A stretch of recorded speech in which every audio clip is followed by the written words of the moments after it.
ఇన్ని బ్యాగ్స్ ఉన్నాయి ఏంటి అనుకుంటున్నారా? ఈరోజు హనుమాన్ జయంతి కదండీ! మా సైడ్ సింగరకొండలో సీతారాముల కళ్యాణం చేస్తారు. సీతారాముల కళ్యాణం ఏంటి హనుమాన్ జయంతికి అనుకోకండి. స హనుమాన్‌కి సీతారాములు అంటే ఇష్టం కదా! సో, వాళ్ళ కళ్యాణం చేస్తారు. హనుమాన్ హ్యాపీగా ఉంటారు అని. ఆ కళ్యాణానికి కావాల్సిన తలంబ్రాలు, తాంబూలాలు, పూలు, పండ్లు, కాయలు అవన్నీ అలా ఎద్దుల బండిలోను, ఆ బ్యాగుల్లోనూ సర్దుతారు. ఆడవాళ్ళందరూ అద్దంకి నుంచి సింగరకొండ వరకు ఆ బ్యాగ్స్ తీసుకొని నడుచుకుంటూ వెళ్ళి సీతారాముల కళ్యాణానికి తలంబ్రాలు అందిస్తారనమాట. కళ్యాణ మండపము, ఈ టెంపుల్ డెకరేషన్ చూడండి అసలు అద్దిరిపోయింది. ఎంతమంది వస్తారంటే అసలు కళ్యాణానికి చుట్టుపక్కల ఊర్లో అందరూ వస్తారు. టెంపుల్ డెకరేషన్ అయితే నాకు చాలా బాగా నచ్చింది. చెరుకులతోటి రియల్ ఫ్రూట్స్ అసలు ఎంత బాగా చేశారో.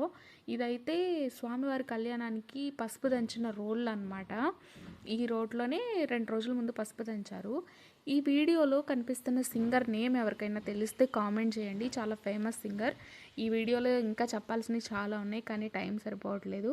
Bye bye. వీడియోని లైక్ చేసి షేర్ చేయండి.